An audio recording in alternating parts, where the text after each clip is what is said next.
Hi, this is Chris Good, and this is the first in a series of videos from our class PSYC2050. This is Introduction to Drugs and Behavior, and this is sort of an essentials or abbreviated version from what we're covering in our in-person meeting, but we're going to make this available to folks online through the course blog. So, in class, we've already been through all of these slides, but this will be a shorter version that we can compress and put on the blog.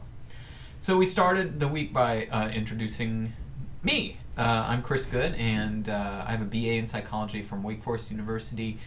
I received in 1990, took a little break from academia and went back to school in 95 to start a PhD in what was then called the Joint Program in Behavioral Neuroscience at University of Washington in Seattle. Finished that in 1999, by which time they had changed their name to the Program in Neurobiology and Behavior. Started teaching there as a graduate student, really enjoyed teaching, and got to keep teaching at Johns Hopkins University in the Department of Psychology, and then taught full-time as a lecturer in the psych department at the University of Maryland, Baltimore County. I moved to Atlanta and I taught a semester at Emory and then did some research there in my wife's lab. Her name is Donna Maney, and she's in the psychology department there. And since 2006, I've been a full-time lecturer here in the Department of Psychology at Georgia State University, and I'm currently the Director of Undergraduate Studies in the Psych Department as well. So that's a little bit about me. You can read more on the blog or on my website. So at the beginning of the week, we went over the 5 themes of the course, and you can follow along with the podcast of a review of the syllabus. We talked a little bit about these, but here we sort of introduced them formally. And I'll say a little bit about them here. We also will be discussing these in every student presentation we upload to the blog, as well as our questions that we post to the blog every week have something to do with these, and they're often mentioned on our Twitter account at DrChrisGoode at Dr. Chris Good on Twitter.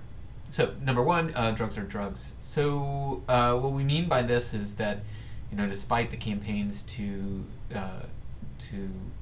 educate people that drugs themselves are bad, we feel that that's kind of anthropomorphizing. The drugs, of course, are just there in the environment. They don't have an agenda. They're not out to get you. They are inanimate chemical compounds that exist in the environment.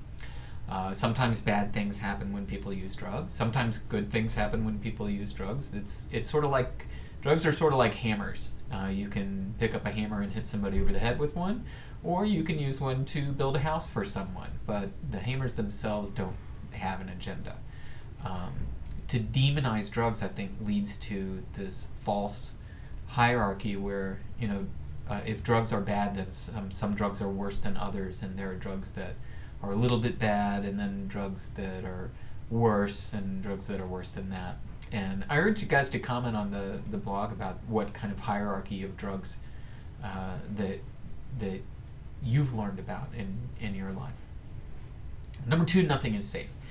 Sadly, even water will kill you when used in the wrong dose, and there's a dose of every drug that can be harmful. There's a couple of extreme examples, but it is true. Every single drug has some dose that will kill you, even water. And we've talked about a case of a woman who drank too much water and ended up in the emergency room. Sadly, she died. It was part of a radio contest. Even if something is tolerated fairly well physiologically, all of the drugs we're going to talk about in this course have potentially behaviorally toxic effects, and we'll talk about that distinction in a few more slides. So while some drugs are safer than others in terms of their physiological toxicity, there is nothing in the course that we will describe as safe, period. Number 3, nothing is not natural, and pardon the double negative there, but there seems to be in some circles a distinction between drugs that are found in nature, that are produced by plants mostly, in animals, and things that are synthesized in the laboratory, and how those unnatural drugs might Well, it depends on your opinion. Some people consider the synthetic drugs to be because they are unnatural, to be more dangerous, to be potentially more toxic, because they're not natural. There are other circles that would consider those drugs to be safer because they don't have other compounds in them like you find in the plants. The drug, the active ingredient, has been isolated and synthesized. But the fact of the matter is that there are naturally occurring substances that are extremely toxic and very, very unsafe, very dangerous. And even though they come from natural sources, even organic natural sources, they can kill you naturally and organically. And I really personally have to disagree with removing humans from being considered natural. I mean, yes, we are tool users, we have technology, and we can isolate drugs and synthesize them even from their component parts in the laboratory, but those chemical compounds follow the same natural laws of chemistry that they do when they're being produced by plants. So I think the human production, the plant production, even though it's a slightly different process, let's consider it all part of nature because we are natural. People are part of nature. U.S. drug policy is complex. I don't think I really need to put any examples out there. It's but I will anyway. So marijuana is the most glaring, obvious example of the complexity of U.S. drug policy. This is a drug that is receives the most stringent scheduling at the federal level. It has no medicinal use. It has a huge potential for physiological toxicity and drug dependence, and is listed as a Schedule I drug federally. And yet, many states have decriminalized it. 2 states have legalized the drug for recreational use, and you can't get much more complicated than that, states versus the federal government. Lastly, all behavior has a physiological basis, and one of the examples of this has to do with how we consider drug dependence, or now we're going to start talking about drug addiction. There used to be a big distinction between physiological dependence on a drug and a psychological addiction for the drug. That turns out not to be very useful in treating drug addiction. The treatment that a counselor would pursue, or any kind of healthcare professional, would have more to do with the actual drug and the type of use that or abuse that is occurring, rather than whether there's an obvious sign of a withdrawal symptom, which is typically how you define a physical dependence. And as we come to understand the process of drug dependence and addiction, we understand that has a physiological basis. That every behavior, even mental cognitive behaviors that we don't yet understand the physiological mechanism of, it nevertheless has a physiological mechanism in the brain. And for the effects of all of these drugs, it's very important to understand this last point. All right. Let's continue. So, as long as people have been around, some people have been using, misusing, or abusing drugs, and we see a couple examples here in the upper left. This is the cactus from which we get peyote buttons. This is a common drug a plant that contains a drug that many people use daily. This is the coffee bean. In the lower left, these are bags full of coca leaves that are being sold in a market in Bolivia legally, because chewing on these leaves or making a tea out of them is a practice that's occurred for thousands of years in this part of the world, and that it's still legal in Bolivia, and was just affirmed by the United Nations to be a cultural legal practice. The Amanita muscaria mushroom, also called fly agaric or the death's cap mushroom, is an extremely toxic hallucinogenic mushroom. It's not the magic mushrooms that contain psilocybin. These contain a lot of psychoactive compounds. We'll talk about these when we discuss hallucinogens. And in the lower right-hand corner, these are opium poppies. The one on the right has been scored with a knife and the sap that leaches out of those cuts is opium. That's what comes out of the pods if you get them at the right time of the year. Okay, the textbook we're using, the Kassir and Hart Drugs, Behavior, and Society text, states 4 principles of psychoactive drugs, and they kind of speak to our first theme of the course, that drugs are drugs. The authors agree that drugs are not good or bad, they're just there. And further, that every drug has multiple effects. When you ingest a substance, any kind of substance, it doesn't just go to your brain to produce the specific behavioral effect you associate with it. It affects the entire body. And those effects of the drug depend on how much you've taken, and also the route of administration. We're going to talk about that a little bit later on. Finally, the authors argue that the effects of any psychoactive drug also depend on the individual's history and expectations. And while you may consider that to be kind of a psychological sort of effect of a drug, like a placebo effect possibly, or something to do with a person's expectations, there is a physiological mechanism for that experience and for your expectations and for a placebo effect as well. So whether we perceive use of a drug as being problematic depends on who's doing it.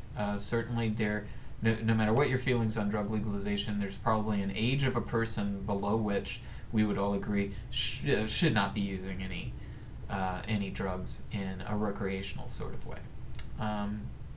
A problem depends on what drug is being used. There are drugs that we've agreed as a society that people shouldn't use, and use of those drugs is problematic. When you use the drug is also a consideration. So if this woman is working her way through her second bottle of wine at 8 in the morning, and these folks are having dinner together, that's 2 very different experiences. Where they're doing it as well. Using drugs on the job, well, it really depends on the job, but most of the time that would, there's very few drugs that are permitted to be used while people are working. Why people are using the drug. If you're using, OxyContin because you had your wisdom teeth out and you're in a great deal of pain, that's use as prescribed. But if you save some of those pills and use them to have, a little bit more fun at a concert, that could be considered problematic. It depends on, depends on your social group, really. How you're using the drug, rather how much of the drug that you're using is also relevant to whether drug use is problematic or not. And for the rest of the course, we'll describe the use, misuse, abuse, and dependence as followed. So, and we'll also throw in addiction there as well. So first of all, a deviant drug use. This is drug use that is not common within your social group, and that really depends on what your social group is. There's some social groups that, around the world promote smoking marijuana, and that's quite all right. But there are social groups within the same country where that's proscribed, it's disapproved of by the majority, and would be considered deviant depending on whom you feel your social group to be. Misuse is different. That's when you're using, it's not deviant for the social group. Drug misuse is when you're using it in greater amounts than or for the purposes other than those that were intended by the manufacturer, the distributor of the drug. In the OxyContin example that we just used, it would be an example of misuse. If you're using painkillers for recreational purposes, that's absolutely considered drug misuse if they're prescription drugs. Drug abuse is what we use to describe problematic drug use. So substance use in a manner and amount, or in a situation so it causes some kind of problem, whether it's a social problem, a job problem, a mental problem, or a physiological problem, a physical problem. That's drug abuse. Now,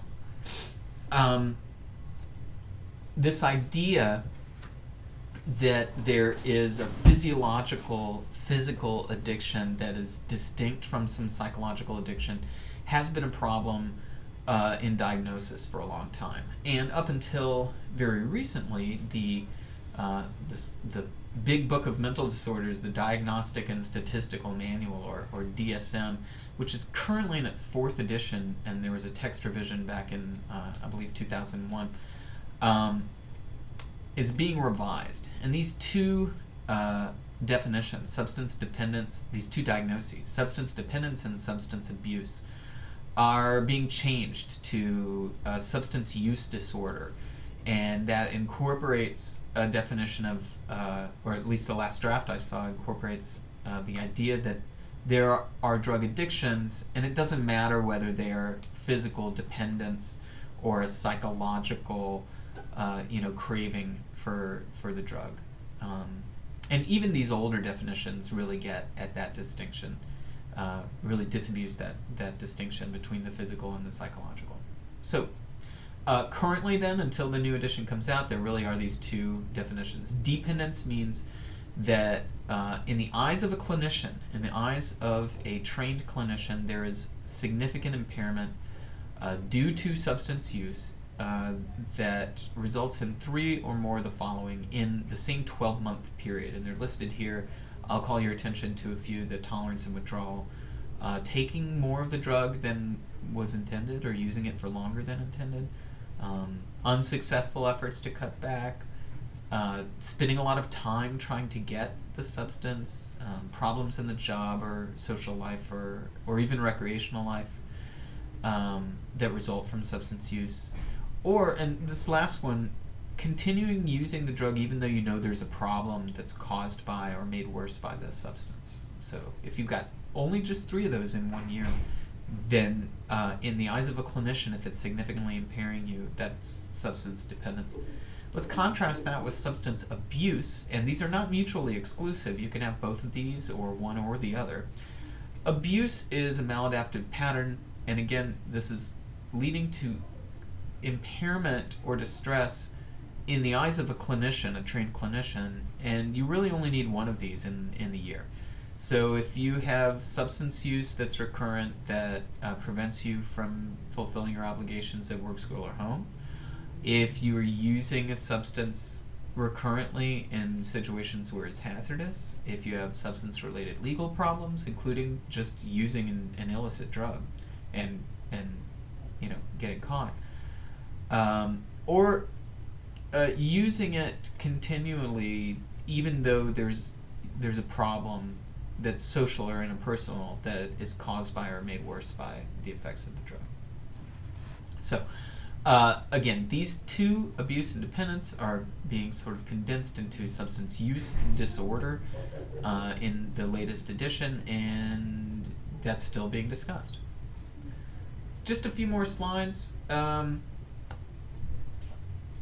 Drugs are drugs, and drugs aren't bad, but there are some drugs that are more likely to lead to dependence than others. And for some people, those are different, so that may be different for different people.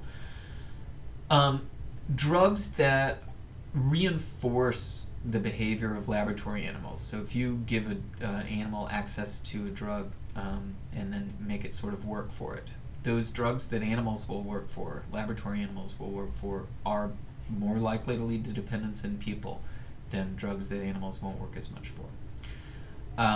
There are some types of use, some routes of administration that are more likely to lead to dependence than others. And we'll see as we get into mechanisms of drugs that routes of administration that get more of the drug to the brain more quickly are more likely to promote dependence. And 2 of those are smoking. So smoking a substance is more likely to lead to dependence, and intravenous injection of a drug is more likely to lead to dependence because it's a faster route for more of the drug to the brain where these psychoactive drugs act. All right. So all drugs are toxic, and some drugs are more toxic than others. When you see that word toxic, most people think about the group on the right, physiological toxicity. But even for drugs with low physiological toxicity, there's the potential for behavioral toxicity, for the drug to promote behaviors that can result in injury or sometimes death. Each one of these may be a short-term toxic effect, an acute effect, or a longer-term chronic effect. And so we can talk about behavioral, and even though we know that all behaviors have a physiological mechanism, we can talk about drugs affecting behavior in a dangerous or toxic way, and affecting the physiology, and not just of the brain, but of other systems in the body in a toxic way. And for each of these, they can be acute or chronic. I'll post some questions that have to do with whether a particular action might result in acute or chronic behavioral or physiological toxicity. And we'll do those examples a little bit later on. Finally, the reading assigned for this section discusses correlates of drug use. So correlates are variables that are related to other variables in a statistical way. So that is, as you see changes in values in one variable, you see changes in values in another variable, such as drug use. So we can use those correlates to predict later drug use or later drug dependence. And just for some examples, it may be that age is correlated with drug use. It might be correlated in a negative way, so that older people are less likely to use drugs. But we'd have to measure that. I'm not saying those are related. I'm saying those are possible correlates. Gender, ethnicity, education levels. Turns out that none of those predict drug use or abuse particularly well. Socioeconomic status does not correlate well with drug use. Personality problems are also poor predictors of drug use. When we talk about correlates, we can divide them into risk factors, which are positively correlated with later drug use. Some examples of these are especially peer attitudes and behaviors, and some parental attitudes and behaviors as well. Deviant behavior is another risk factor for drugs, and poor school performance might be a risk factor too. Protective factors, some examples involve involvement in religious activities and perceived risk of drug use. So if you think drug use is risky for a particular drug, then your risk of using that drug is much lower. Let's give a more specific example here. These are risk and protective factors. Again, these are correlates. They're associated with marijuana use in adolescents. Risk factors, the number one is having friends who use marijuana or other substances. That's something that varies with later marijuana use in a positive way. More friends using marijuana and other substances, greater risk for using marijuana. Antisocial activities like fighting or stealing, also a risk factor. Let's take a look at a couple of protective factors. Perceiving that there are strong sanctions against substance use at school, that's a protective factor. And having parents as a source of social support, another protective factor. These are things that are negatively correlated with marijuana use. All right, so risk factors are measures that are positively correlated with drug use. Protective factors are variables that are negatively correlated with drug use. And that is the end of this section.